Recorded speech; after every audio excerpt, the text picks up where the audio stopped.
రోజున దేవుని సన్నిధిలో మీ ముందు మీరందరూ చేస్తున్న ప్రార్థన ద్వారా ఈరోజు దేవుని వాక్యం చెప్పి కృపను ఆ దేవుడు నాకు అనుగ్రహించున్నాడు. దేవుని బిడ్డలారా, మాటలాడలేని నిన్ను దేవుడి రోజున అనేకమైన రాష్ట్రాలలో అనేకమైన రకాలుగా నన్ను దేవుడు తిప్పుతూ ఈ రోజు టీవీ పరిచర్య ద్వారా కూడా దేవుని వాక్యం చెప్పే ధన్యత నాకు అనుగ్రహించున్నాడు. చూస్తున్న మీ అందరూ కూడా ఒక ఆలోచన కలిగి ప్రార్థన చేయండి.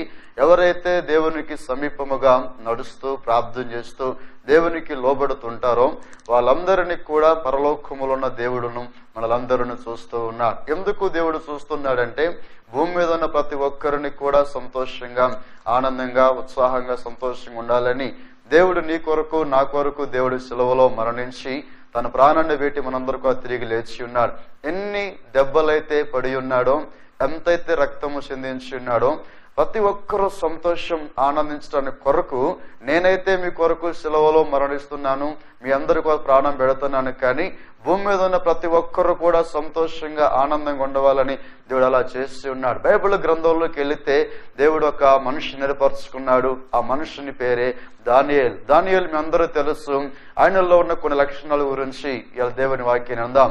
ఎందుకు దానియేలు జీవితంలో దేవుడి కార్యాలు జరిగిస్తున్నాడంటే దానియేలుతో మాట్లాడిన దేవుడు ఒక రోజు దేవుడు నాతో మాట్లాడాడు. నేను అనుకున్నాను ఈ లోకములో నాకు సహాయం చేసేవారు లేరేమో, ఎవరు నన్ను ప్రేమించేవారు లేరేమో, ఒకవేళ నేను మాట్లాడితే ఒక్కొక్కసారి మాటలు వ్యత్యాసాలు కనబడవచ్చు. కానీ ఈ రోజున ఎందుకు ఈ మాట చెబుతున్నానంటే దానియేలు దగ్గరికి దేవుడు వచ్చి నా కుమారుడైన దానియేలు నేను నియమించుకున్నాను, నువ్వు అడుగుపెట్టిన ప్రతి స్థలములో కూడా నీకు ఆశ్రయదుర్గము దానియేలుతో దేవుడు చెప్పి ఉన్నాడు. దేవుని బిడ్డలారా, దానియేలుతో ఎప్పుడైతే దేవుడు చెప్పి ఉన్నాడో దానియేలు కూడా దేవునికి అంకితమైపోయాడు. ఒక రోజు దానియేలు ఏకాంతంగా ప్రార్థన చేస్తూ ఉన్నప్పుడు దానియేలు దగ్గరికి దేవుడు వచ్చి ఉన్నాడు. ఎందుకు దానియేలు దగ్గరికి దేవుడు వచ్చాడంటే దానియేలులో ఉన్న బుద్ధి చాలా శ్రేష్టమైనది. దానియేలులో ఉన్న జ్ఞానము అది దేవుని జ్ఞానం. దానియేలులో ఉన్న మనస్సు దేవునికి అంకితమై కలిగి ఉన్నాడు కనుక దానియేలు అడిగిపెట్టిన ప్రతి స్థలములోకి దేవుడు వచ్చి ఉన్నాడు. చూడండి బైబిల్ గ్రంథంలో దానియేలు గ్రంథములో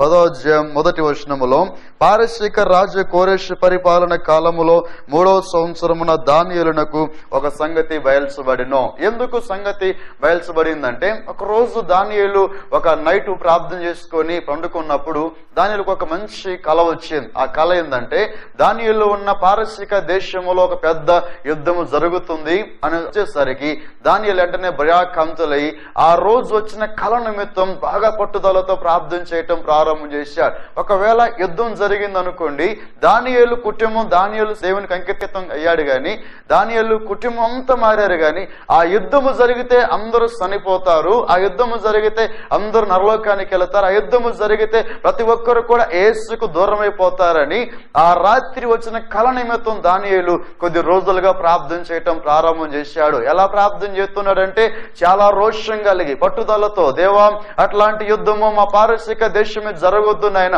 3వ సంవత్సరంలో తండ్రి మా దేశం పరిపాలించే నాయకుడిగా ఉండాలని దానియేలు చాలా పౌరుషంతో ప్రార్థన చేయటం ప్రారంభం చేశాడు. ఏకాంతంగా ప్రార్థన చేస్తున్నా, పట్టుదలతో ప్రార్థన చేస్తున్నా, నమ్మకాన్ని కలిగి ప్రార్థన చేస్తూ ఒకవేళ ఇంటి దగ్గర ఉన్నప్పుడు ఏంటి దానియేలు నువ్వు బయటికి రావట్లేదు, ఏంటయ్యా బయటికి రావట్లేదు, భోజనం చేయట్లేదు అంటని అందరూ అడుగుతూ ఉంటే, ఒకవేళ ఇంటి దగ్గర ఉంటే అందరూ అలా అడుగుతారని దూరములో ఒక నది దగ్గరికి వెళ్ళి నది దగ్గర ఎండాకాలం ఉన్నప్పుడు ఒక చేపలు పట్టడానికి వస్తే మధ్యలో ఎవరు రారు కాదు అన్నట్టుగా ఆ నది దగ్గర కూర్చొని దానియేలు ఏకాంతంగా ప్రార్థన చేయటం ప్రారంభం చేశాడు. చాలా రోషంతో ప్రార్థన చేస్తున్నాడు. ఒక రోజు, 2 రోజులు, 3 రోజులు, అలా 14 రోజులు అయిపోయాయి. 21 రోజులు కూడా దానియేలు చాలా రోషంతో ప్రార్థన చేస్తా ఉన్నాడు.